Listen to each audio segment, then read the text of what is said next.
So this is the Planning for Show and Tell Engagement and Visualization session. So what you say and what you hear matters. So we are fortunate to have Veronica Murphy here. She's with the New Jersey Department of Transportation, has been with them for 18 years as a planner. She works in the Division of Local Aid and Economic Development, and she is the chair of AME80, Community Resources and Impact. So we are delighted to have her here today, and we will turn the presentation over to you. And thank you.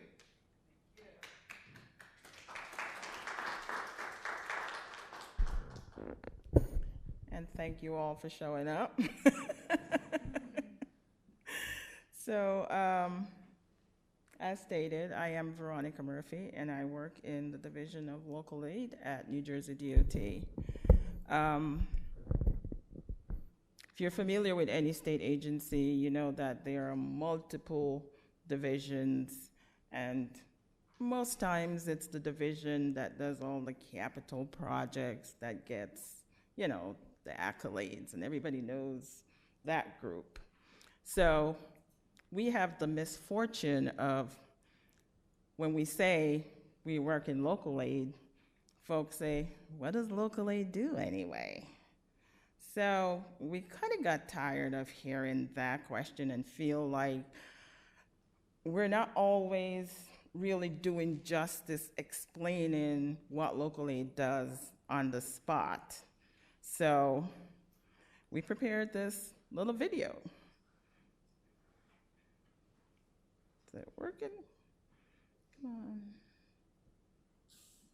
The Division of Local Aid and Economic Development is a division within NJDOT's Planning, Multimodal, and Grants Administration under the leadership of Assistant Commissioner Michael Russo.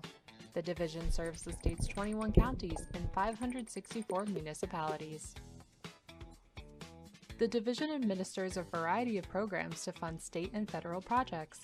The state aid grant programs yield almost 900 grant applications annually and result in over $430 million awarded to municipalities and counties. The Transportation Trust Fund is the major source of local aid funds. Local aid grants help the department meet its mission to enhance safety and keep the local roads and bridges in a state of good repair. Specific grant programs such as the Local Freight Impact Fund also help spur economic growth throughout the state. The Transit Village and Safe Streets to Transit programs help to enhance access for pedestrians and bicyclists to transit service. The Transit Village program operates in partnership with NJDOT's statewide planning division and New Jersey Transit. The Major Access Permits Group is responsible for granting property owners traffic access to state roadways and transportation infrastructure in accordance with the Access Code. The Outdoor Advertising Group oversees the placement of billboards or outdoor advertising signs along all of New Jersey's roads to ensure compliance with federal regulations. The Division of Local Aid and Economic Development is in a unique position to impact New Jersey's communities as it directs the department's investments to main streets, paths leading to schools, trails, transit facilities, and other areas that enhance the quality of life for New Jersey's residents and visitors.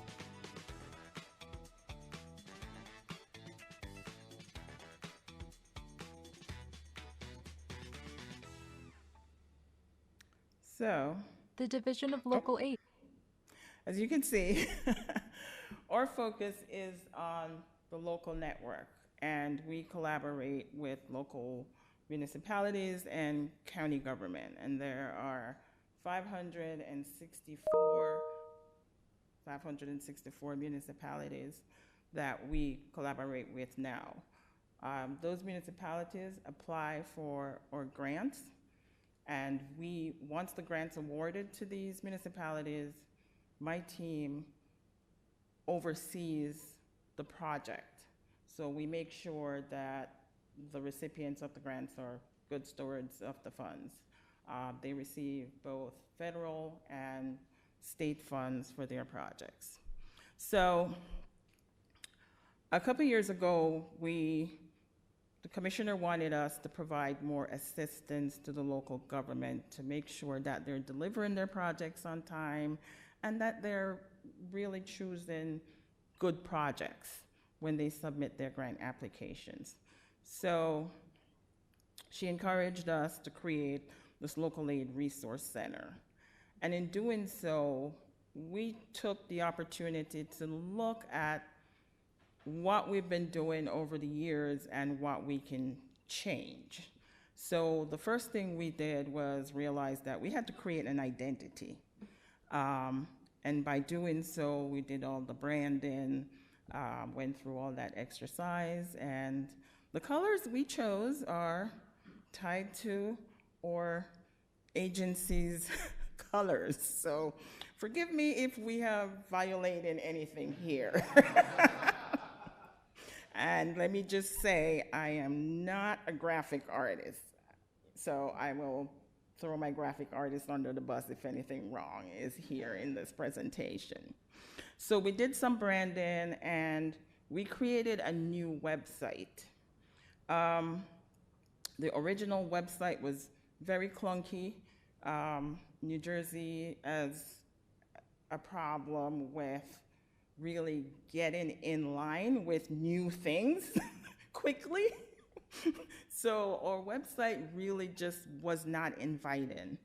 And so we decided that for the Resource Center, we're gonna do something new, and that's just a clip of what it looks like.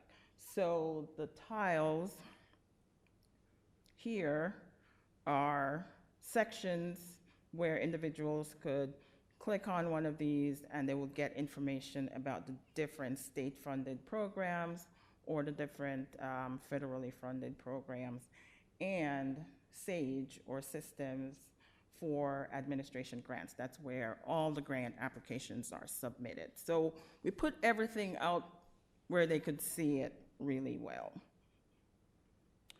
The next thing we did, which again at the time was something that the agency was kind of just getting into, the social media platforms. So we convinced them that we needed to be on everything, because the 564 municipalities were on something. They were not all on every social media platform, but some were on Facebook, some were on LinkedIn. So we're like, if we're going to communicate with them, we're gonna do more than just being on the website. So we started getting ourselves ready to use these platforms. Now, my division, we have really a lot of information that we have to communicate to these folks. When the grant session is open, when it's closed, who can apply. In addition to that, there are numerous opportunities for training for these local government. And we want to make sure that they're taking advantage of this. So tons of information that needs to go out. And these are some of the things that my social media group came up with, and these are what our social media posts look like.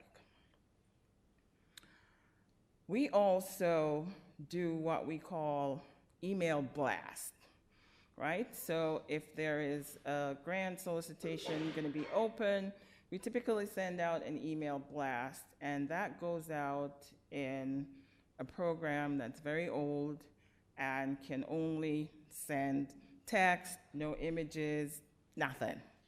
So we kind of changed and said, let's see if we can do better at that. So we got onto one of these mass mailing platforms that could at least add some color to the information that we were sending out. So this is what our blasts now look like.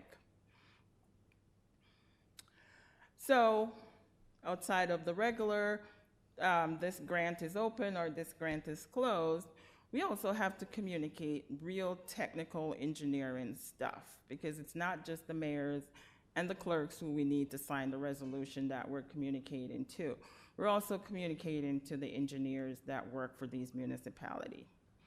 So typically, if there are any changes to our engineering documents, we usually just update the documents, switch them out on the website, and hopefully somebody will know that something in it has changed.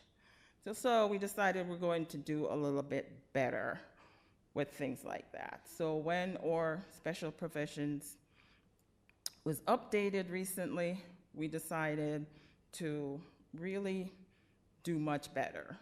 So we created a micro website for that to really communicate what the changes were, who was affected, and also created a couple videos to explain. Pay Adjustment Equations, or PAE, have been updated. PAE factors now include roadway type, existing average international roughness index, the bid price of the last lift of the pavement structure, design thickness, bid price of the milling per square yard, and whether the project is new construction or reconstruction. Any local aid construction project located on NHS or NJDOT highways must comply with all ride quality requirements from the PAE and Target International Roughness Index tables. All NHS roadways are listed on the NJDOT website. 15% of a state aid grant can be delegated toward construction inspection and material testing, including IRI testing. Pay adjustment. So we created a couple of those to really hone in on the key areas, not necessarily the entire document, but where the changes occurred that we needed to bring their attention to.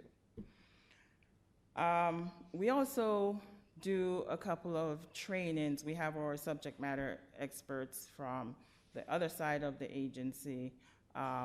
They usually, whether it's the bridge folks or the pavement folks, they will develop some trainings that will either be for internal staff or also for our external LPAs. So we recently did one on IRI, and the presentation itself was really long and heavy with real technical stuff. And at the end, there was still probably about 12 to 15 slides of Q&A. So we're like, this is just too much. Let's split up the presentation. Let's find something else to do with the Q&A. So I have this little secret in our division. She sits in a corner somewhere and she processes stuff. Paper, a lot of paperwork, but secretly she's an artist. So I went to her the other day and I said, I would like to do something different with this part of the presentation. What do you recommend? And she's like, let me think about it. So I let her think about it, and the next day she came back with this thing on her phone. We could do this and we could do that. I'm like, oh my God, this is fabulous. I showed it to our director and she's like, who did that? I said, Nicole. She's like, oh no. Everybody was just like blown away that I got an artist sitting there, you know? So I took her idea and I gave it to my consultant team and I said, okay, see what you can do with this. Build something on this idea. So while we had our staff do the presentation, and that was great, we separated the Q&A section, and this is what we did. Should just be one click. Confused by pavement ride quality and IRI specifications? Here are some common questions and answers. Is there a list of qualified IRI testing agencies or consultants? Local public agencies, LPAs, do not need a recommendation or permission from local aid in an RFQ/RFP for IRI data collection services to independent testing agencies. The Procurement Division keeps track of pre-qualified consultants and their approved disciplines, which may prove helpful to LPAs. Consultants used by the NJDOT: AID, WSP, Stantec, HNTB, Michael Baker International. Is the IRI testing agency supposed to be independent? The RE designates an independent testing agency. This is a requirement in paragraph 2 of subsection 401.03.07.j of the Special Provisions for State Aid Projects.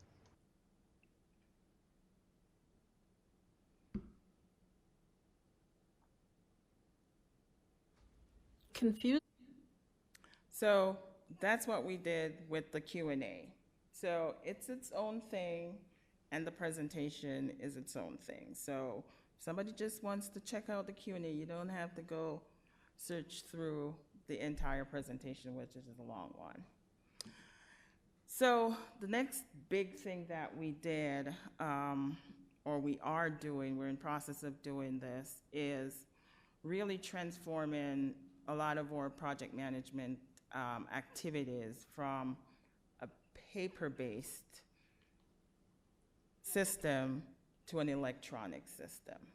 Right now, so for every municipality, 564 of them, that submits an application to the DOT, they're also required to submit a resolution. 3 copies of that resolution, and that comes in the mail to us. So we're literally running out of space to stack all these paper in addition to the plans that are submitted for the project and everything else that we recommend, that we require 3 or 4 documents, paper documents of. So we're in the process of transforming a lot of these things into an electronic process. So now we've created a system where a resolution, for example, can just be signed electronically. No licking any stamps, no sending tons and tons of paper to the DOT anymore. So this shift requires a lot of training. For example, for the resolution, it's really the clerks and the mayors who really have to do that. And I can tell you, when you say to a probably 70 to 80-year-old mayor that you have to turn on your computer to sign this resolution that DOT wants now, it's not fun. It's not fun. And the poor clerks, why are you doing this to us? He can't even turn on the computer. So that's been quite a challenge, kind of moving them in that direction. But it's not just the mayors and the clerks who need to be informed about these changes. It's also the engineers, because now they're not mailing in their PSC&E submissions, they're uploading a PDF copy into the system. So in addition to all the training, we prepare for every process that we have. We create these guides. They can either go online and download it, or they can just go online and read it and figure out how to do what they need to do. We also have created our training sessions. So while we did hold virtual training sessions, we also created these on-demand videos that they could use. The New Jersey Department of Transportation's Project Management and Reporting System, or PMRS, shifts most project management, accounting, contracting, and other functions from a traditional paper-based model to a cloud-based electronic automated system. This video covers the County Aid Annual Transportation Program, Application, Agreement, and Certification of Funds process in PMRS. This process is also known by the abbreviation CAACF. The CAACF process covers 2 items: certification of funds and submitting an annual transportation program, or ATP. county aid funds are appropriated annually by the legislature to improve county roads and bridges. Public transportation and other transportation projects are also included. NJDOT notifies each county of the county aid funds allocation on July 31st of the current state fiscal year. Counties are required to submit their applications online by December 1st of each year. Each county must develop an annual transportation program, or ATP, that lists a pool of eligible projects by name and location, including municipality, with a brief description of each project, the project limits, and a construction cost estimate. The total cost of the project pool may exceed the amount of county aid funds available. The ATP is approved by the appropriate county governing body before submission to NJDOT for final approval and includes a certification that the allotted funds will only be spent on eligible costs for projects set forth in the county's approved ATP. So for each process, we did the live training, we had the guides, and we prepared these training videos. So the other thing I wanted to talk about of something that we did for probably 50 years, and everybody was comfortable with it, you know? We have a saying, oh, we've been doing it for 50 years, why change? Okay. So we're talking about grants now, and the announcements go out, the grants applications are submitted, and then we award the grants. How are people notified that they got a grant? They're notified by a letter or this 13-page spreadsheet that we put on our website. And we hope that everybody can go there and find their municipality's grant. The first time I saw this, I was like, I've been living in New Jersey now for probably about 10 years, and I still don't know the entire state. And I'm like, I don't know where all of these towns are. Where's the map to go with it? It's like, we don't have a map. This is what we do. So I said, okay, all right, put that to the side. The other thing we looked at was the applications. And while looking at the applications, each application is required to submit a map of the proposed project. And there are counties and municipalities that hire engineers, or they do have an engineering staff, right? So they're able to produce decent looking maps. But then I happened to find things that look like somebody went to dinner and took the napkin and drew the project on it. Now my staff has to take that thing and go out into the field and try to verify the project, right? So understanding that not all our municipalities are created equal, they all don't have the same capacity, we created a map tool to standardize everything. So everybody now is required to use this map tool to draw their map, create a PDF of that, and that's the PDF that they submit with their application. So back to that spreadsheet. And when we started to use the map tool, I said, well, where is the data from the map tool going? Because this is real GIS. And my GIS guy said, well, it can go wherever you want it to go. So we went back to that spreadsheet, and I said, I need this spreadsheet transformed into a map. So the mapping tool generates a shapefile that now feeds this map, which hopefully will get permission to make public in the near future.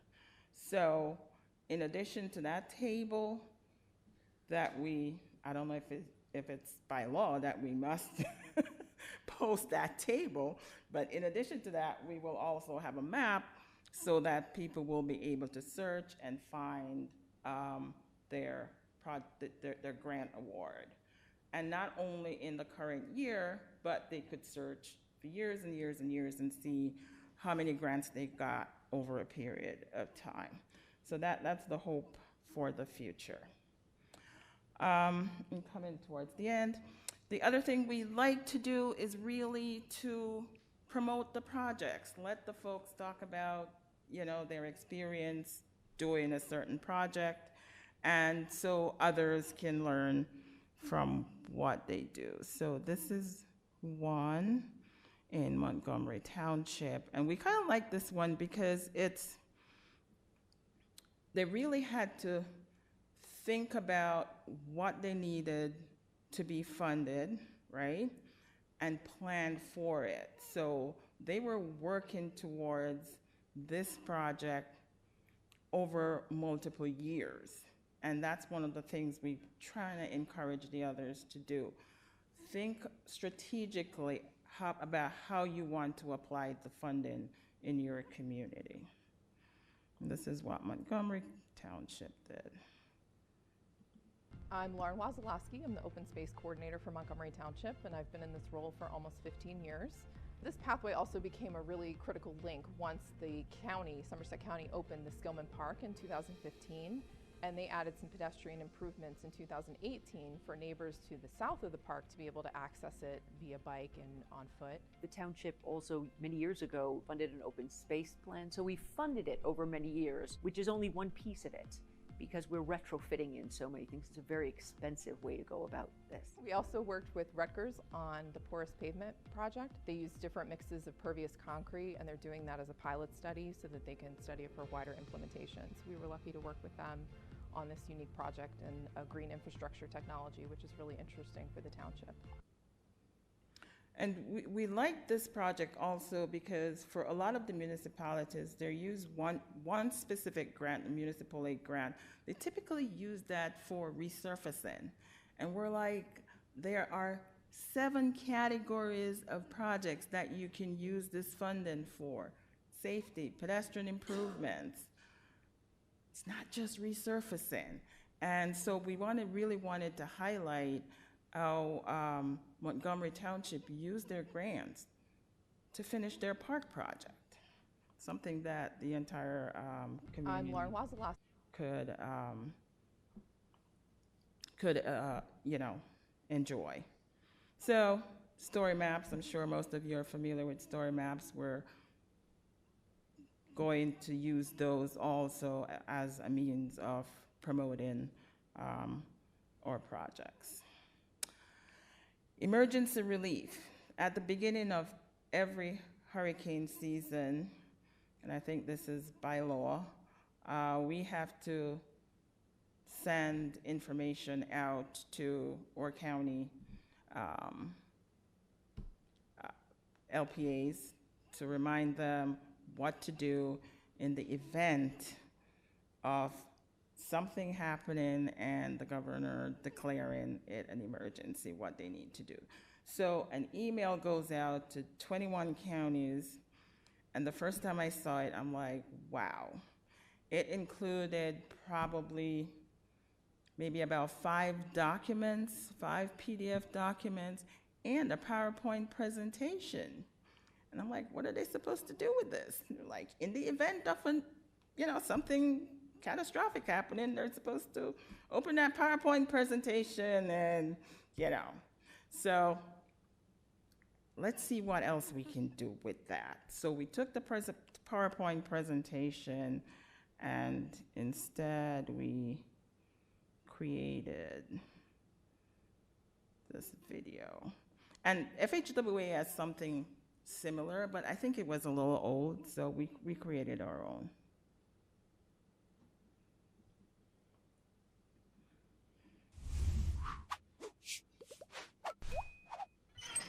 Welcome to the New Jersey Department of Transportation's training course on Emergency Relief, the local public agency's guide. When disaster strikes, the Federal Highway Administration, or FHWA, Emergency Relief Program can help state and local agencies fund repairs to roads, bridges, and other infrastructure eligible for federal aid. In this training course, you will learn what constitutes emergency relief and what supporting documents are required for initial and final submittals. You'll also receive tips for good record keeping. What is emergency relief? Emergency relief is funding for roads and bridges damaged by a natural disaster, such as a hurricane, earthquake, flood, or tornado. It also covers catastrophic failures of bridges and other infrastructure due to external causes, such as a barge collision.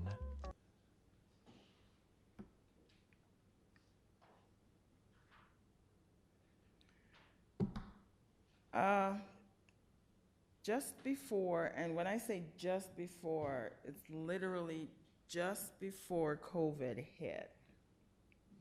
We had planned to do this listening tour that we were going to the three regions throughout the state to have this event where all the municipalities would come to us. They would meet all our subject matter experts. They would get to talk about issues. They would get to learn stuff. And we were able to have just one. And right after that one, we were told, grab your stuff and go home. So this was just like the ad, the promo that our team created for that event. And once again, it's something that's not typical of the DOT, but we thought it was fun and, you know, eye-catching, and that's where we went with that. We're gonna have to revive this listening tour at some point. But that's it. Thank you very much, and thank you all for staying.